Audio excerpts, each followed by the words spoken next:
The butterflies. Once upon a time there were two beautiful butterflies. They lived in a very small greenhouse and danced amongst the green plants there. They smiled at the delicate little ferns, and sang to the big leafed trees, with all the little climbing plants, twisting and turning themselves around and around. They loved the little star flowers that peeped from within the leaves. The little butterflies were happy.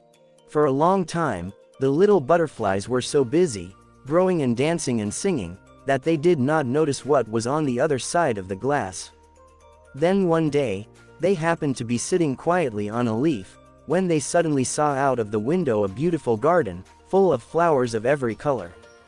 Above it shone the sun in a brilliant blue sky, where birds swooped and sang with joyful cries. The little butterflies nudged each other and gazed with delight at the garden. Their eyes fell at last on a tall rose bush, with deep red roses standing tall on long stems, and all about them were planted graceful white lilies, which swayed gently in the breeze. "How lovely that big red flower is," sighed one little butterfly. "I know she would be my friend if only we were able to go out into the garden."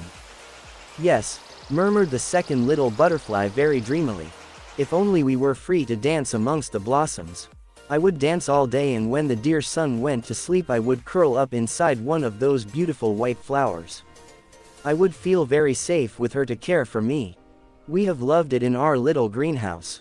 It kept us safe while we were growing up, but now we are bigger and we are ready for adventures in a bigger world," they thought. But then they sighed a little, even trembled, as they thought of the old man who cared for the garden.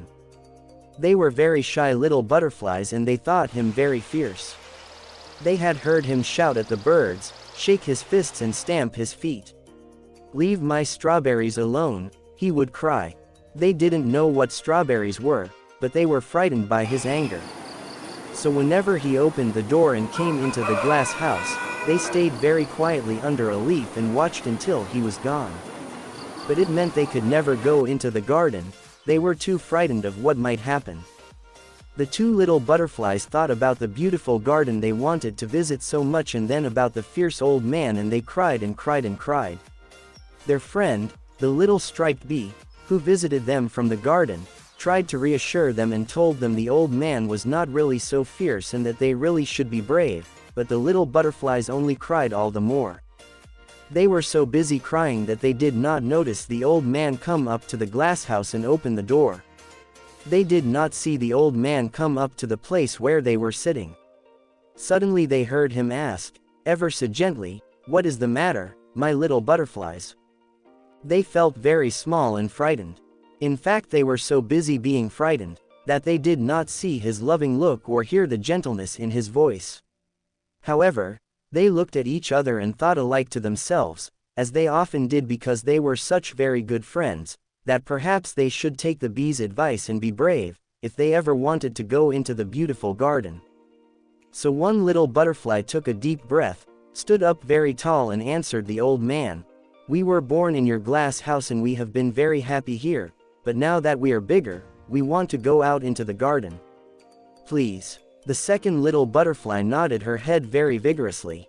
They both still felt rather scared, but they looked the old man in the eye, very politely of course, and even managed to feel just a little pleased with themselves for saying what they wanted to say. Then, to their surprise, the old man smiled and said, "Of course you want to go out into the garden. Every butterfly should be free to have a garden to dance and sing in, with birds and bees and flowers for company. I'll leave the door open for you to go out and in." And so he did. Then he walked slowly back out into the garden and went on hoeing the weeds. The little butterflies were so surprised at what had happened that for a while they just sat on their leaf. Then, still just a little unsure, they moved closer to the door and finally fluttered nervously into the garden. There they smelt the sweet scents of the flowers. The young plants and the little bees, busy in the flowers, called out to them, good day, welcome to our garden." Very soon they were dancing around the garden, and just between you and me, they were so full of joy that they even did some somersaults around the sweet peas. At first the little butterflies used to go back into the glass house at night. Eventually, just as the one had foreseen, She made a special friend of the rose, and one night she even snuggled in amongst the velvety petals until she was completely surrounded by redness and softness and went to sleep. The other little butterfly had made a special friend of the lily, and she too was cradled in a soft scented bed to go to sleep.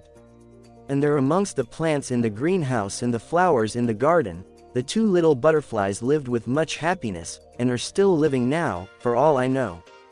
Thanks for watching.